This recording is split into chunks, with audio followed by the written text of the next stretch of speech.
আশিক নবী দিওয়ানা, নবীজিরে ভুইল না, এমন দরদি নবী পাইবা না। কথা বলেন ঠিক না? আমরা তো অল্পতেই আপনার আমার নবীকে ভুলে যাই।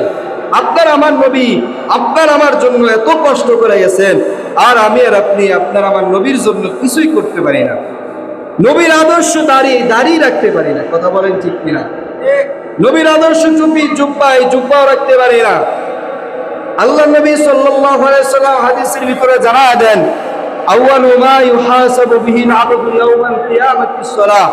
কিয়ামতের ময়দানে আল্লাহ নবী সাল্লাল্লাহু আলাইহি সাল্লাম বলেন, আল্লাহ তাআলা সর্বপ্রথম নামাজের হিসাব নেবে। কিসের হিসাব?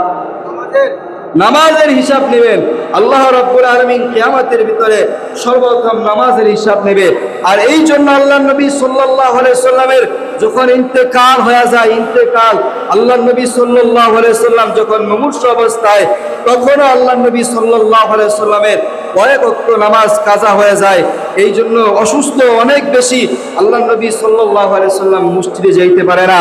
আল্লাহ নবী সাল্লাল্লাহু আলাইহি সাল্লাম আয়েশাকে বলে, আয়েশা পর্দা সরায় দাও, দেখি আমার সাহাবায়ে কেরাম নামাজ পড়ে কিভাবে। দেখলেন যে সাহাবায়ে কেরাম নামাজ পড়তেছে, আবু বকর রাদিয়াল্লাহু তাআলা আনহু জামাতের ইমামতি করতেছে। বলতেছে, যখন আজরাইল আলাইহিস সালাতু ওয়াস সালাম আল্লাহ নবী সাল্লাল্লাহু আলাইহি সাল্লামের কাছে আয়েশা অনুমতি চাইলেন, আল্লাহ নবী সাল্লাল্লাহু আলাইহি সাল্লাম অনুমতি দিতেছে না যে তুমি আমার জান কবজ করবা, পরে কিন্তু আমাকে আগে আল্লাহ তাআলার কাছ থেকে এই গ্যারান্টি এনে দাও। জিবরাইল আলাইহিস সালাতু ওয়াস সালাম আয়েশা বলেন যে, আল্লাহ নবী আপনার কি হয়েছে, আপনার কিসের গ্যারান্টি লাগবে? আল্লাহ নবী সাল্লাল্লাহু আলাইহি সাল্লাম বলেন যে, আমি তো দুনিয়াতে থাকবো না, আমার উম্মত যারা আমার পরবর্তীতে আসবে তাদের কি অবস্থা হবে, তাদের কিয়ামতের কি অবস্থা হবে, তারা জাহান্নামী, তারা জাহান্নাম থেকে কিভাবে ফিরবে, তাদেরকে জান্নাতের ঘোষণা নিয়ে তারপরে আমি আমার এই ইন্তেকালের দিকে যাব, আমি আমার মরার অনুমতি দিব। যখন এই কথা বলেছেন, বলার পর জিবরাইল আলাইহিস সালাতু ওয়াস সালাম আল্লাহ তাআলার কাছে চলে গেছেন।